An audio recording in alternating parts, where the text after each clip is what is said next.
Mulher encontra a carteira de um milionário na rua enquanto procurava emprego. Ela liga para devolvê-la, porém quando ele a vê, algo incrível acontece. Antes de começar a história, comente aqui embaixo de qual cidade você está assistindo esse vídeo. Não se esqueça de se inscrever no canal e deixar o like. Boa história a todos. Vitória caminhava pelas ruas frias de Curitiba com os ombros curvados, não apenas pelo vento cortante característico da capital paranaense, mas pelo peso das preocupações que carregava. A jovem de 25 anos, criada pelos avós em uma pequena cidade do interior do Paraná, após ser abandonada pela mãe ainda bebê, havia se mudado para a capital em busca de oportunidades. No entanto, 3 meses depois, suas esperanças diminuíam junto com o saldo da conta bancária. Último aviso de despejo, dizia o papel amassado em seu bolso. O aluguel do pequeno quarto que alugava no bairro Portão estava atrasado há 2 meses, e seu currículo já havia sido entregue em praticamente todos os estabelecimentos da região. Naquele dia, após mais 3 entrevistas sem sucesso, Vitória sentia-se especialmente desanimada.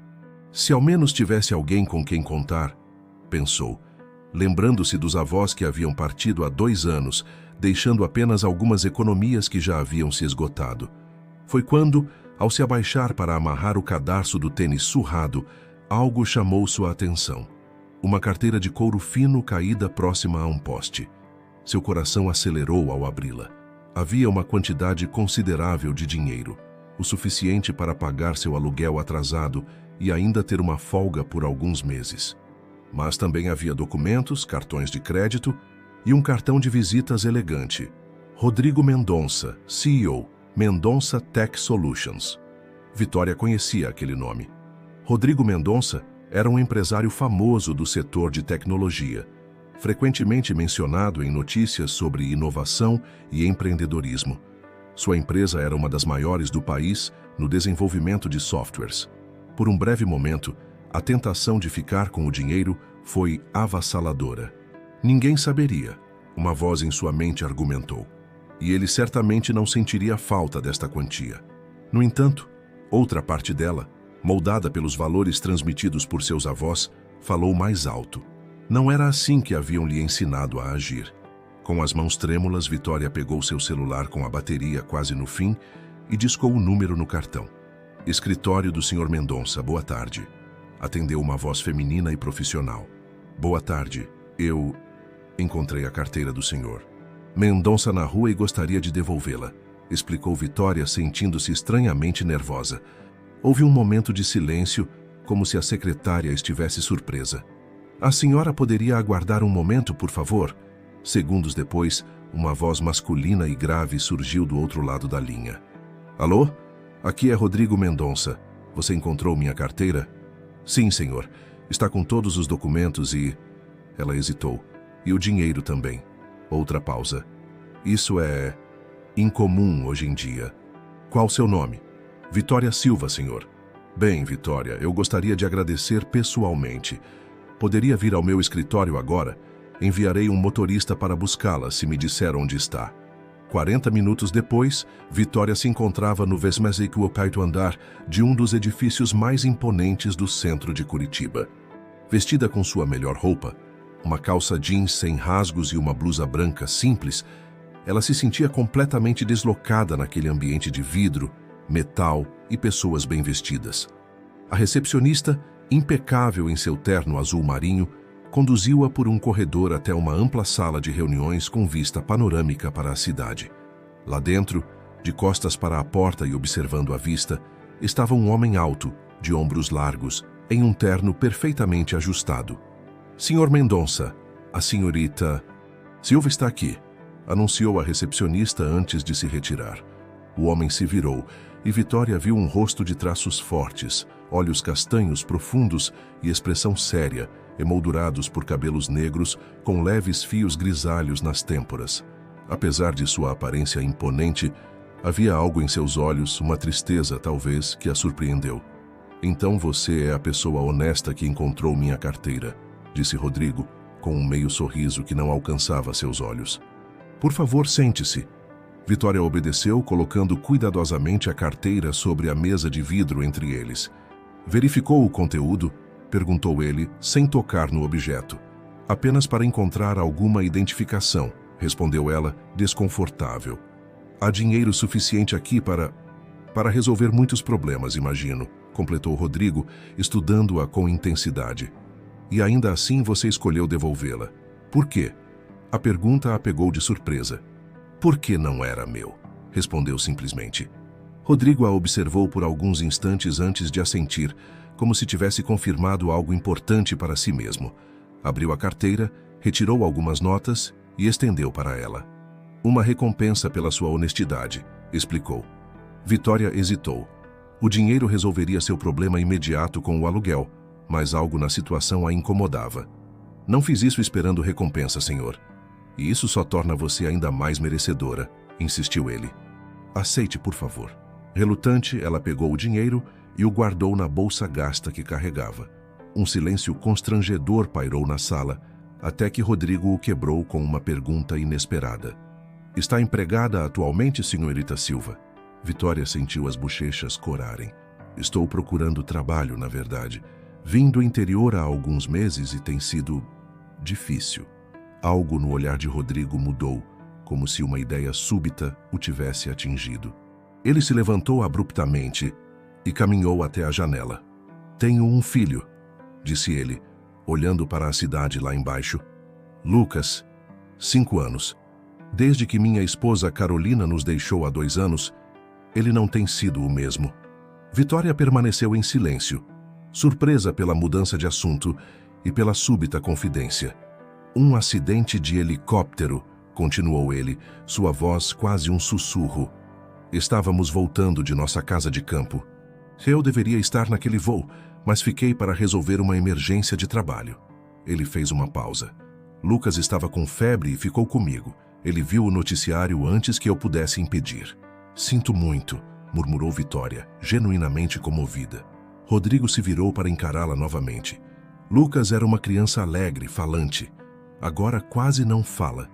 Tem pesadelos constantes. Já contratei as melhores babás especializadas, psicólogos infantis. Nada funcionou. Ele voltou a se sentar, inclinando-se para a frente com intensidade. Preciso de alguém para cuidar dele. Alguém diferente. Não apenas mais um profissional seguindo protocolos. Alguém com compaixão genuína. Vitória piscou, confusa. Senhor? Estou oferecendo um emprego a você, senhorita Silva, para ser a babá do meu filho.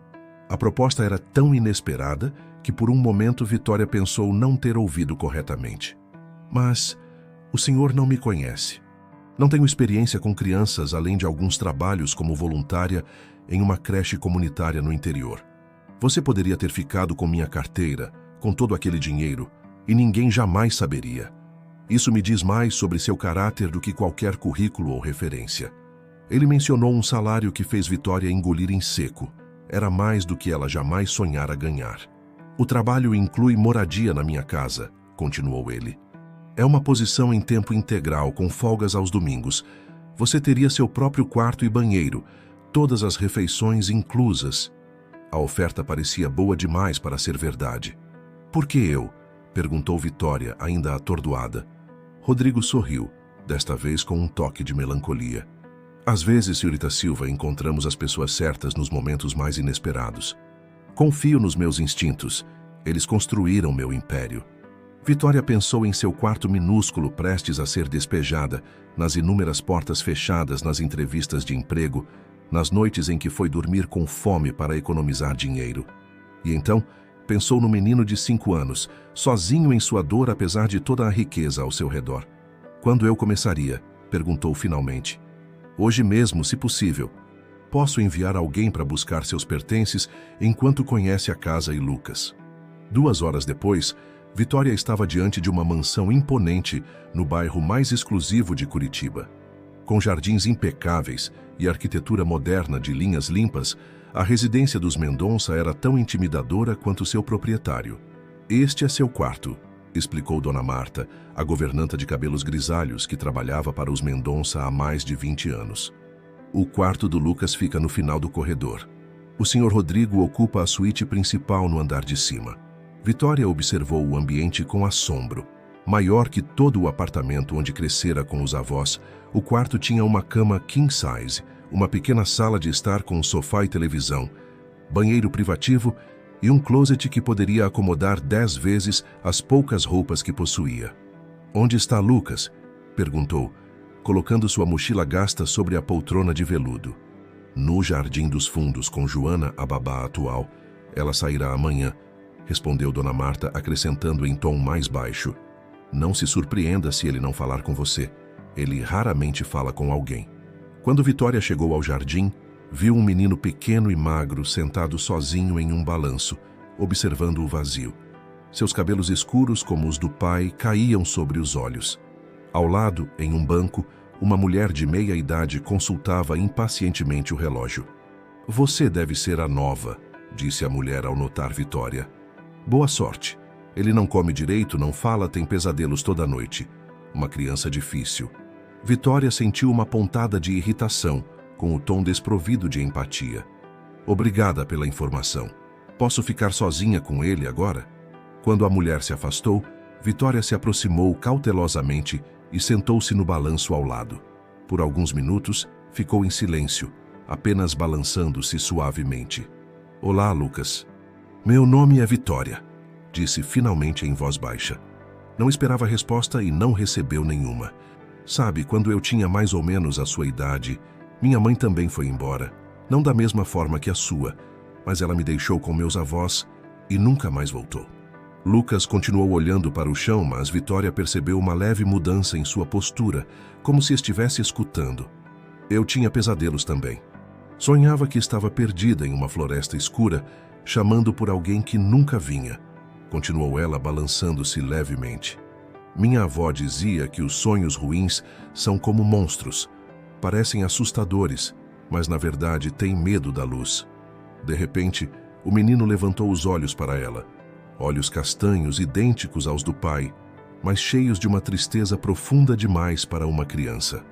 Na primeira noite, Vitória acordou com gritos. Correu para o quarto de Lucas e o encontrou debatendo-se na cama, preso em um pesadelo. Ao invés de apenas acalmá-lo e voltar para seu quarto, como as instruções deixadas pela babá anterior sugeriam, ela pegou o travesseiro e um cobertor. "Vou ficar aqui no chão perto de você", explicou ao menino assustado. "Se o pesadelo voltar, estarei bem aqui." Foi assim nas noites seguintes. Vitória dormindo no chão do quarto de Lucas, oferecendo conforto sempre que os pesadelos surgiam. Aos poucos, os episódios foram diminuindo. Após 2 semanas, aconteceu algo extraordinário.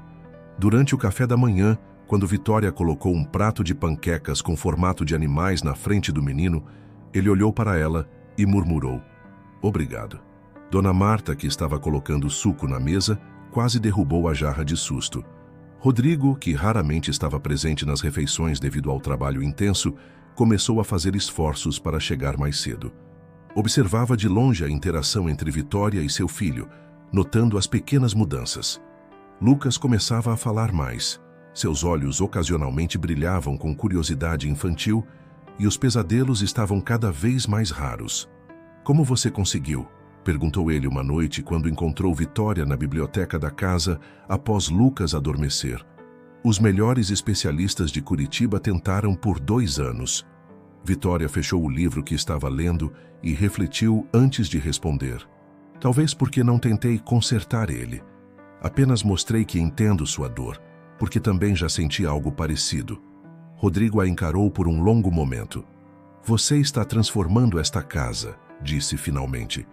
"Antes de você chegar, era apenas um lugar bonito e vazio onde dormíamos e comíamos. Agora, parece um lar novamente." Naquela noite, pela primeira vez, Vitória percebeu que estava desenvolvendo sentimentos pelo seu empregador.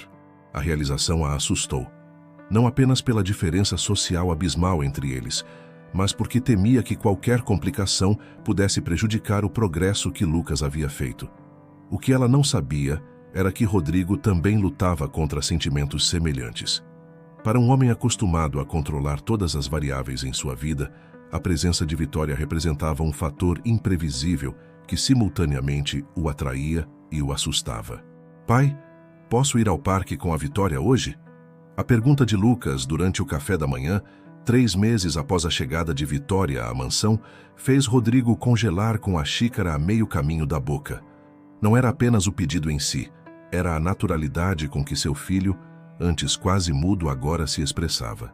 "Claro que pode, filho", respondeu, trocando um olhar significativo com Vitória. "Na verdade, que tal irmos todos juntos? Posso reorganizar minha agenda." No Parque Barigui, um dos maiores de Curitiba, aconteceu o que Rodrigo já não ousava esperar.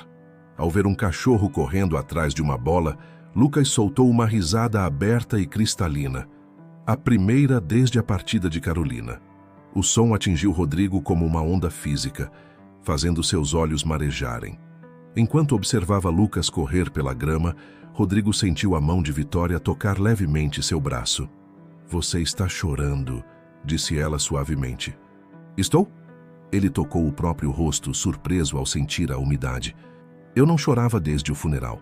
Naquele momento, olhando para aquela mulher simples que havia transformado sua vida e a de seu filho, Rodrigo percebeu que estava completamente apaixonado.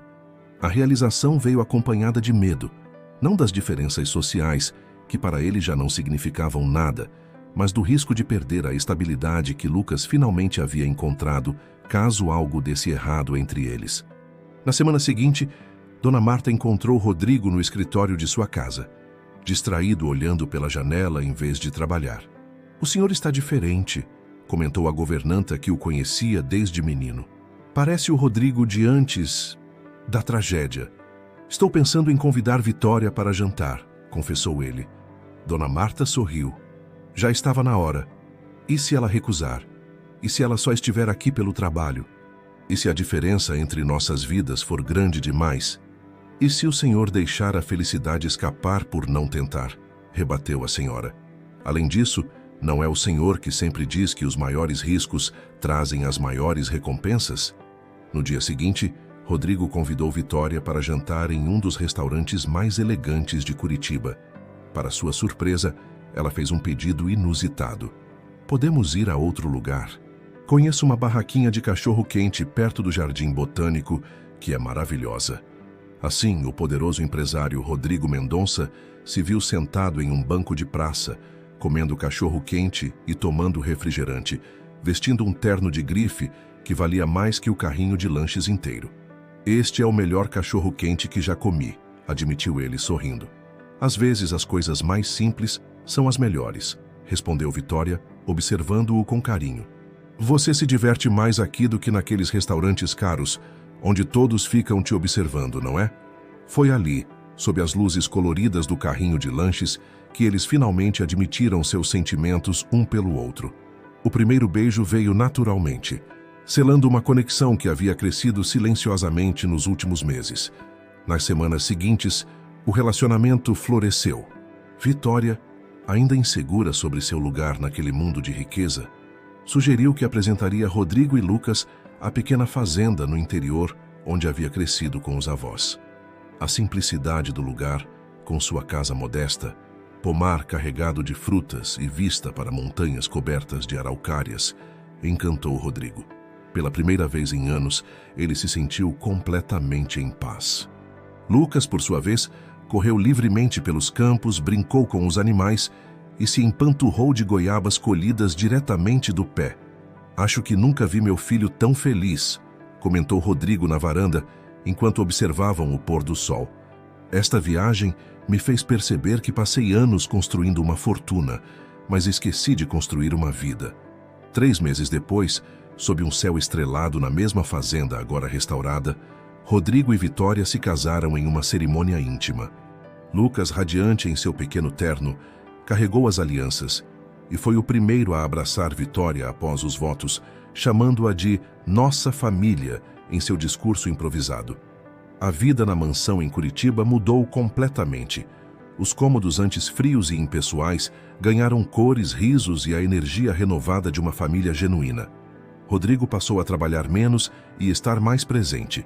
Lucas voltou à escola e logo fez amigos, superando gradualmente seus traumas. Numa manhã de domingo, 6 meses após o casamento, Vitória acordou sentindo-se levemente enjoada. Após um teste de farmácia, a confirmação: estava grávida. Quando contou a notícia para Lucas, sua reação foi inesperada e emocionante. "Vou ser irmão mais velho", exclamou ele, abraçando-a com força. Então se afastou um pouco, olhou nos olhos dela e disse pela primeira vez: "Mãe, posso te chamar assim, não posso?" "Claro que pode, meu amor", respondeu Vitória, com lágrimas nos olhos. A família que se formou não era conectada por laços de sangue, mas por escolhas feitas a cada dia.